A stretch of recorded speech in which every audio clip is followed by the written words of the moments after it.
জি, আসসালামু আলাইকুম। আমি হচ্ছে আপনাদেরকে দেখাবো যে কিভাবে এক্সটেনশনটা মোবাইলে এড করা যায়। তো আমি হচ্ছে এট ফার্স্ট চলে যাব। আ আমাদের যে কাজটা করতে হবে সেটা হচ্ছে আমাদের ফাইলটা আনজিপ করার জন্য এই আ এই অ্যাপসটা প্রয়োজন হবে এবং হচ্ছে আমাদের এক্সটেনশনটা এড করার জন্য এই অ্যাপসটা লাগবে। যেহেতু আমাদের Chrome এক্সটেনশন আমরা ইউজ করতে পারবো না, আমরা মোবাইল অ্যান্ড্রয়েড ইউজাররা, হ্যাঁ? তো এখন আমি যেটা করব সেটা হচ্ছে আমি টেলিগ্রামে চলে যাচ্ছি। সাগর ভাই যেখানে আমাদেরকে এক্সটেনশনটা দিছে। তো এই যে উপরে যে এক্সটেনশনটা আছে এটা হচ্ছে সাগর ভাই দিছে। তো যেহেতু আমাদের এখানে আমি হচ্ছে ডাউনলোড করে নিয়েছি। তো ডাউনলোড করার জন্য এখানে ফাইলটা এরকম দেখাচ্ছে। তো ডাউনলোড করার পরে এটার উপরে ক্লিক করবেন। ক্লিক করার পরে এখানে কপি টু ফাইল যেটা আছে সেটাতে চলে যাবেন। তো যাওয়ার পরে আপনি আপনার যে ফাইল ম্যানেজার আছে সেখানে একটা ফোল্ডারে আপনি এটা রাখতে পারেন। যেহেতু আমি এই যে এখানে এক্সটেনশন নামে একটা ফাইল করে রাখছি, এখানে আমি পেস্ট করে এলাম।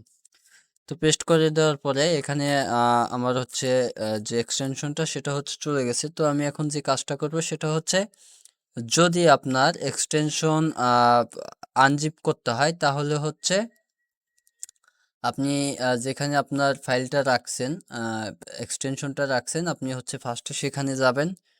যাওয়ার পর যদি আনজিপ করতে হয় তাহলে এটার উপরে ক্লিক করবেন। এটার উপরে ক্লিক করার পরে এখানে যে এক্সট্রা হেয়ার আছে এখানে ক্লিক করে দিলে আপনারটা হচ্ছে আনজিপ হয়ে যাবে। তো যাই হোক আমারটা যেহেতু আনজিপ করতে হবে না, মোবাইল ইউজাররা হয়তো বা সবারই আনজিপ করতে হবে না মোবাইলের জন্য, আর কম্পিউটারের জন্য অবশ্যই এটা আনজিপ করে নিতে হবে। তো এখন আমি যেখানে যাব, যেটা করব সেটা হচ্ছে আমার এখন এই অ্যাপসটা ওপেন করতে হবে। তো আমি এই অ্যাপসটা ওপেন করলাম। ওপেন করার পর যা হোক এখান থেকে নতুন একটা পেজ নেবেন। নেওয়ার পরে হচ্ছে এখানে আগে ডেস্কটপ মোড করে নেবেন, করে এখানে facebook.com লিখে সার্চ দিবেন। সার্চ দেওয়ার পরে এরকম একটা ইন্টারফেস আসবে। ইন্টারফেসটা আসার পরে আপনি হচ্ছে একটু ওয়েট করেন, নেট প্রবলেম তো চলে আসছে। আপনি হচ্ছে এখন এই যে থ্রি ডটে ক্লিক করবেন। থ্রি ডটে ক্লিক করার পরে এখানে যে এক্সটেনশন অপশনটা আছে, এক্সটেনশন অপশনে ক্লিক করে দিবেন। ক্লিক করে দেওয়ার পরে এরকম একটা ইন্টারফেস আসবে। ইন্টারফেসটা আসার পর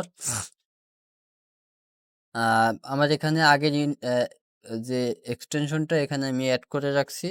তো যাই হোক আমি এখন যে এক্সটেনশনটা অ্যাড করব এটার জন্য আমাকে চলে যেতে হবে এই জায়গাতে। এখানে আমাকে ক্লিক করে দিতে হবে। তো আমি এখানে ক্লিক করে দিলাম। ক্লিক করে দেওয়ার পরে আমি ফাইল থেকে যে এক্সটেনশনটা আনবো সেটা হচ্ছে এসডি কার্ডে চলে আসলাম। আসার পরে ডাউনলোড ফেসবুক মার্কেটিং এক্সটেনশন, এই যে এখানে যে আমি এটা রাখছি, এটা আমি আনজিপ করতে হয়নি, এটা আমার আনজিপ করতে হবে না। তো আমি এখানে সরাসরি ক্লিক করে দিলাম। ক্লিক করে দেওয়ার সাথে সাথে এখানে অ্যাড হয়ে গেল। এই যে যে এক্সটেনশনটা সেটা এখানে অ্যাড হয়ে গেছে। তো যাই হোক এটাই ছিল হচ্ছে এক্সটেনশন অ্যাড করার বিষয়। আর বাকিটা তো সাগর ভাই ক্লাসে বুঝাই দিছে। আর আপনি এক্সটেনশনটা কাজ করবেন হচ্ছে নিচে আপনার এক্সটেনশনটা অটোমেটিকলি যোগ হয়ে যাবে। তো আপনি